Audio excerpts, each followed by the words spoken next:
지난 주일에 이어서 오늘 이제 이 말씀을 마무리를 지으려고 그렇게 생각을 합니다. 큰 잔치에 대한 비유다라는 거죠. 물론 은혜에 대한 부분을 주님께서 이렇게 비유를 통해서 다시 한 번 더 생생하게 우리에게 교훈을 주시는데, 그 당시에는 잔치는 이중초대였다. 지난주일날 말씀을 드렸는데 기억이 나시죠? 처음 대상자들을 주인이 아마 이렇게 선별을 해서 정을 통하여 초대장을 보내면은 또 초대받는 사람들이 각자의 나름 사정이 있기 때문에 거기에 대해서 반응을 합니다. 나는 가겠습니다. 나는 가고 싶지만은 사정이 여차여차해서 못 갑니다. 뭐 이런 식으로 반응을 보였겠죠. 그러면은 참석하겠다는 사람의 명단이 이제 정해지는 거죠. 그 사람들을 대상으로 해서 이제 잔치를 준비를 합니다.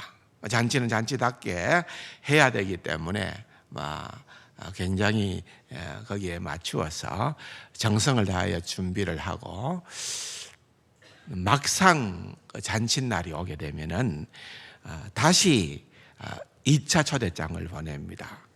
기억하시죠?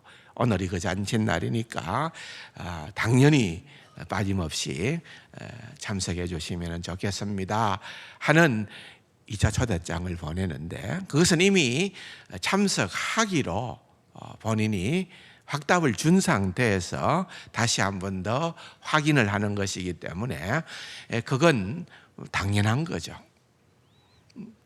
거기에 노할 사람들은 극히 드뭅니다. 그래서 그러한 2차 초대에는 다들 그래요, 잠시 뒤에 뵙겠습니다, 그렇게 초대에 응하고, 만약에 그 초대를 별다른 이유 없이 그렇게 거부를 한다는 것은 주인을 굉장히 공경에 빠뜨리는 겁니다. 오늘 본문에도 보면은 바로 2차 초대거든요. 그 2차 초대에 확인된 사람들에게 잔치집을 오십시오 했는데 그들이 다 일치되게 사양하여, 이건 아주 특별한 경우입니다. 이런 일이 없습니다. 개중에 아주 드물게는 그럴 수는 있겠죠. 사정이 또 갑자기 생길 수도 있겠죠. 그러나 다 일치되게 모두가 보니까 나는 밭도 사야 되고 사서 돌봐야 되고, 나는 소도 사서 그것을 시험해 봐야 되고, 또 나는 또 장가 들었으니까 또 가기가 힘이 들고, 이런저런 핑계들을 대는 겁니다. 주인이 너를 화가 나는 겁니다. 어떻게 보면은 잔치가 이제 그냥 무산될 수도 있는 그런 상황 가운데 놓이는 거죠. 그런데 주인은 종을 다시금 밖으로 내보냅니다. 이제 너는 나아가서 정말 몸도 불편하거나 또는 좀 저는 자, 맹인, 가난한 사람 할 것 없이 사실상 주인으로서는 생각도 못했던 그런 사람들 아니겠습니까? 평상시에 잔치 자리 같았으면은 그렇게 그 시대가 유유상종 끼리끼리의 시대입니다. 그래서 같은 레벨의 같은 수준의 사람들이 모여서 그렇게 교제하고 그렇게 즐기는 그런 시대였는데, 사람들이 그러한 초대를 갑자기 받게 되니까 얼마나 당황스러웠겠습니까? 그게 진짜냐? 이런 일이 한 번도 내 생애에 없었는데 도대체 그게 진짜냐? 에이, 거짓말이겠지. 그건 그냥 지금 우리를 놀리려고 하는 거겠지. 그럼에도 불구하고 계속해서 그들을 초대를 하는 거죠.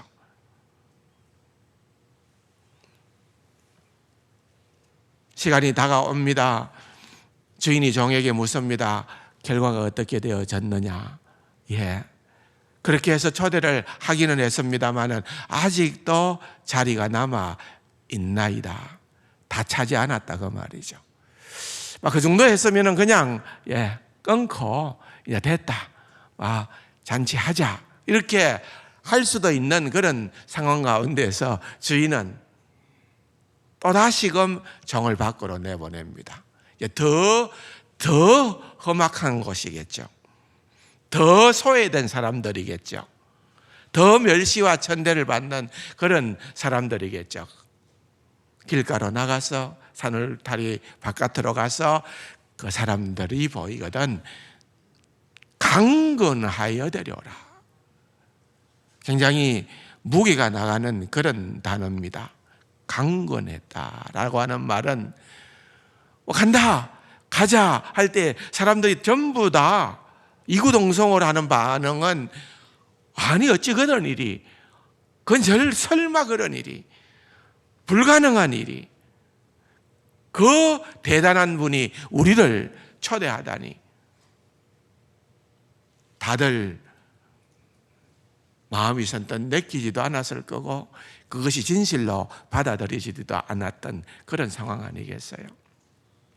그러니까 이것은 억지로라도 그들을 잘 적극적으로 권유하고 적극적으로 설득을 해라.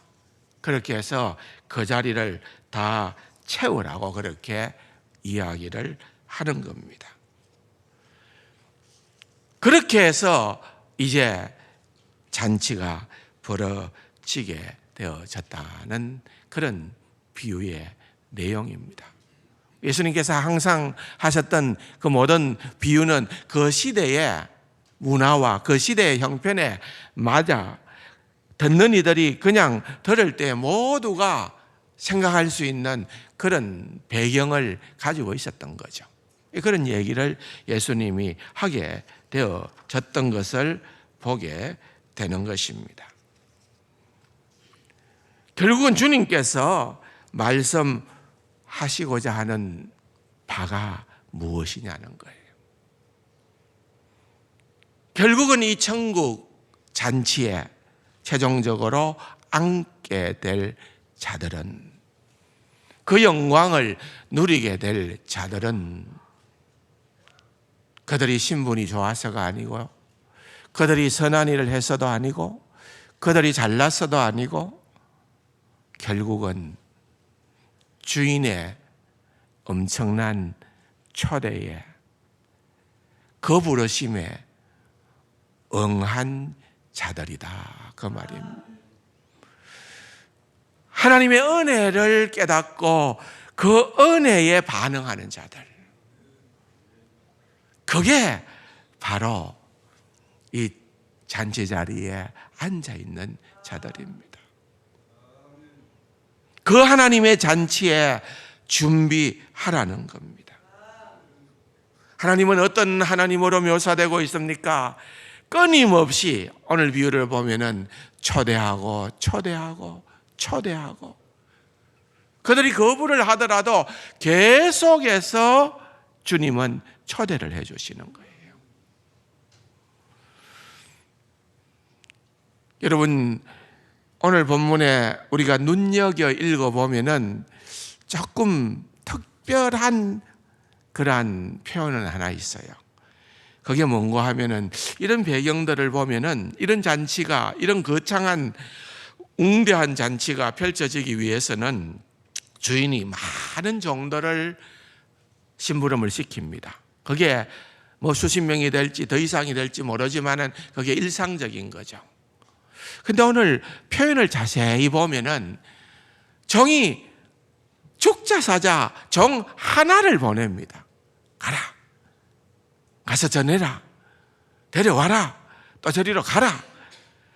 한 종을 얘기해요. 한 종. 이건 두말할 나위도 없이 이 종은 누구를 상징할까요? 예수님을 상징하는 거예요. 예수님. 그 종이 가서 초대장을 주게 될 때에 그 초대장을 받고 그 초대에 응하는 사람들, 그 사람들이 잔치 자리에 참여할 수 있는 자들이다 그 말입니다. 예수 그리스도가 이 땅에 오시고 그분이 우리를 부르시는 그분의 사역은 우리를 초대하는 거예요. 우리를 전국잔치로 불러주시는 거기에 응답하는 것이 그게 바로 우리가 해야 될 일들입니다. 하나님의 은혜는 신묘막측합니다. 마태복음 20장에 보면은 포도원의 품꾼 비유가 나오죠. 포도원의 품꾼 비유에 보면은 1시에도 부르고 또 3시에도 부르고 6시, 9시, 11시 우리 시간으로 보면은 더하기 5를 하면 되니까 6시에부터 시작해가지고 11시면은 저녁이 하루가 거의 끝난 시점 아니에요. 6시니까 11시면 6시니까요. 그런데 주인이 은혜로 품삯을 줍니다. 처음에 계약을 하고 부를 때에 이미 얼마를 주겠다 가겠나 물어보고 시작부터 데리고 갔습니다. 그런데 정말 별 일도 안 한 마지막 사람이 밟는 것이나 6시부터 나아가서 아침 일찍부터 나아가서 그렇게 열심으로 땀 흘려 수고한 사람이 받는 것이나 같은 거예요. 하나님의 은혜는 우리가 생각하는 공정하고는 다른 것 같아요. 다른 거예요. 그런데 은혜를 베풀었다고 해서 불평하는 거예요. 사람들의 심리가 이런 거예요. 그 은혜가 불공평하다는 거예요. 여러분, 은혜는 은혜 자체인 거예요. 하나님. 왜 저 사람에게는 은혜고 나는 그것을 베풀어 주지 않는가? 강진옥 장로님이 페북에다가 오작교에서 내가 살았다.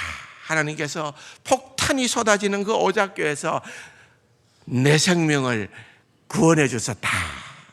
또 보니까 페이스북에 멋있는 글이 올라와 있어요. 은혜입니다. 은혜예요. 여러분, 우리가 생각할 것 하나가 있는데 은혜와 가장 대척이 되는 단어가 있다면 당연하다는 거예요. 여러분, 오늘 이 자리에 여러분들이 이렇게 나와서 예배 드리는 것이 너무나도 당연하다 생각하면 그 사람은 은혜를 느끼지 못합니다.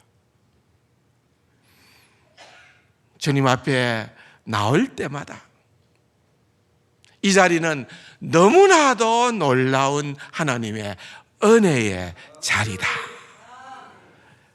그렇게 흥분이 돼야 돼요. 흥분이 돼요. 그것이 없으면은, 그 간격이 없으면은 늘 우리는 그냥 왔다 갔다 하는 그렇죠. 이름뿐인 성도 될 수도 있다는 것입니다. 여러 가지 합당한 일들입니다. 사업을 하는 것도 합당한 것이고요. 그렇잖아요. 결혼을 하는 것도 나쁜 일이 아니잖아요. 얼마나 중차대한 일입니까? 그런데 그런 일들과 관련해서 이번에는 내가 그 초대에 한 번쯤 빠져도 괜찮을 거야. 그것이 때로는 은혜를 놓쳐버리게 되어지는 그러한 자리에 이를 수도 있다는 것입니다. 유대인들은 생각을 했습니다. 서기관들과 바리새인들은 생각을 하기로 그 잔치 자리에 앞으로 우리에게 잊혀질 그러한 하나님의 어린 양의 영원한 찬란한 그 혼인 잔치에 누가 그 자리에 앉겠는가? 추워도 망설임이 없이 그들은 바로 자기 그 자리는 우리에게 예비된 자리, 그 자리는 우리에게 이미 예약된 자리. 바리새인들과 서기관들과 랍비들과 경건하다고 그렇게 인정함을 받는 그러한 사람들은 추호도 망설임이 없이 그 자리는 내 자리일 게다라고 그렇게 생각할 수 있는 거예요. 주님은 이 비유의 말씀을 통하여서 천만에 그 자리 너희 자리 아니야. 너희가 그렇게 구원을 확신해? 그래서 구원의 확신을 그냥 끝까지 죽을 때까지 불안해 하면서 인생을 살아라고 주님께서 이렇게 옥조이는 것이 아니라 그런 잘못된 가짜 구원의 확신을 가지면 안 된다. 진짜 구원의 확신은 내 신분으로 말미암아 얻게 되는 것이 아니라 은혜로 우리가 구원을 받게 될 자들이다. 그걸 알아야 된다. 오늘 우리들도 마찬가지라고 생각하는 거예요.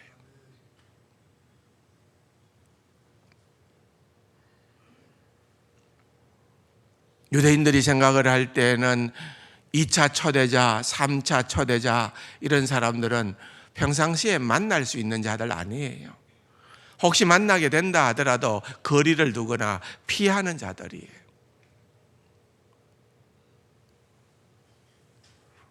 왜? 우리가 별로 가까이 해서 덕볼 게 없다라고 생각하는 자들이에요. 잔치집에 초대를 받았다가도 혹시라도 그런 사람이 곁에 있으면 자리를 옮기거나 그렇지 않으면 핑계를 대고 그냥 돌아 나오기를 원했던 그런 자들이에요. 불편하다 이거죠. 불편하다. 주님은 뭐라고 얘기를 하는 겁니까? 그렇게 불편한 자들이 나중 천국 잔치에 가면 똑같이 있을걸. 똑같이 있을걸. 그러면 너는 그때도 그 불편한 자하고 한 자리에 있기 싫어서 그 자리에서 일어설래? 너는 그 자리에 나와 함께하는 그 자리에 상관없는 자로 떠날래?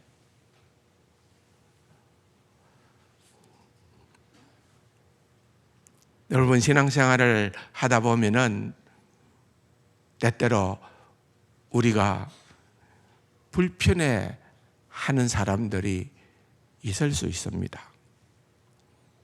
여러분 없습니까? 저 사람 좀 불편해. 내가 저 뒤에서 자리에 앉으러 오다가 저 사람이 저 앉아있지? 급회전을 해서 엉뚱한 자리로 가서 앉는다든지 가능하면은 눈길을 마주치지 않는다든지. 여러분, 주님은 뭐라고 얘기하시는 거예요? 그 불편해하는 자들이 2차, 3차 초대의 대상자들이고 그들이 잔치 자리에 있을 거라는 거예요. 오히려 그 잔치 자리에 마땅히 나는 있겠지라고 생각하는 그 사람을 향하여서 오늘 보면은 그런 사람은 한 사람도 24절에 보면은 하나도 한 사람도 그 말이죠. 내 잔치를 맛보지 못하리라. 엄청난 선언이에요. 한 사람도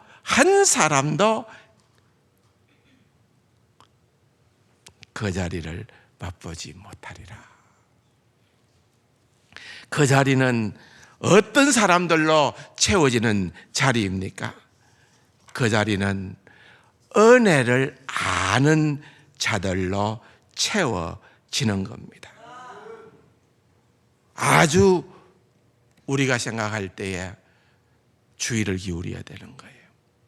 익숙하고 당연하다, 그것이 아니고요. 그런 단어들과는, 은혜와는 맞지를 않아요. 생각해 보면은 정말 놀라운, 내게는 분에 넘치는 과분한 하나님의 은혜입니다. 과분한 하나님의 은혜. 여러분, 각자 자기 가슴에 손을 대면서 얘기를 할까요? 당연한 게 아니고 과분한 은혜입니다. 해보세요. 시작. 아멘이십니까? 그렇게 살면은 내가 과분한 은혜를 받은 자인데 내가 누구를 불편해할 수 있을까요? 예? 없다는 거예요. 물론 이 비유의 그 근본적인 의미는, 여러분, 하나님의 이 놀라운 은혜가 예수 그리스도께서 이 땅에 왔음에도 불구하고 유대인들은 그리스도를 거절했죠. 거부하고 오히려 예수 그리스도를 십자가에 죽게까지 했죠. 그래서 이 하나님의 은혜가 유대인에게서 이방인에게로 넘어갔다는 것을 말씀하는 깊은 내용도 있어요. 그런데 그것은 하나님의 은혜가 그렇게 된 것이 플랜 A라는 것, 원래 하나님이 가지고 계시는 원래적 창조의 구원의 목적이 있었는데 그것이 플랜 A였는데 A가 안 되어서 플랜 B로 넘어간 거 아니라는 거예요. 왜냐하면 창세기서를 읽어보면 하나님께서 아브라함을 부르시고 그에게 말씀하시기를, 내가 너를 통하여 모든 민족이 복을 받게끔 하겠다. 그 모든 민족, 유대인들이 주님을 받아들였어도 그 유대인들을 통하여 이방인된 저와 여러분들에게 복음이 전해졌을 거고요. 그러나 그들이 거부했기 때문에 주님은 또 다른 방편으로 우리를 그 놀라운 주님의 구원의 자리로 이끌어 주시고 인도해 주신 겁니다. 그러므로 우리는 그 은혜에 오늘 여기에 2차 초대자, 3차 초대자, 바로 여기에 해당되어지는 자들이 바로 오늘 이 시간에 예배드리고 있는 저와 여러분인 줄로 믿습니다. 그 은혜. 너무나도 놀라운 그 은혜를, 당연한 것이 아니고 그 은혜는 나에게 너무나도 과분한 은혜로다. 그것을 여러분들이 끊임없이 주님 앞에서 고백하고 그렇게 믿음 생활 하시는 사랑하는 우리 세관 가족들이 다 될 수 있기를 주님의 이름으로 축원합니다. 좋으신 아버지 하나님, 감사합니다. 받은 은혜를 늘 기억하고 일생을 심령이 가난한 자로 주님의 은혜를 목말라하며 그 은혜의 체험을 받아 살아가는 사랑하는 우리 세관 가족들 되게 하여 주옵소서. 그리고 그 마지막 날에 그 영광의 잔치에 상상할 수도 없는 영광을 누리며 앉게 되는 사랑하는 우리 세관 가족들 다 되게 하여 주옵소서. 존귀하신 예수님의 이름으로 감사기도 드립니다. 아멘.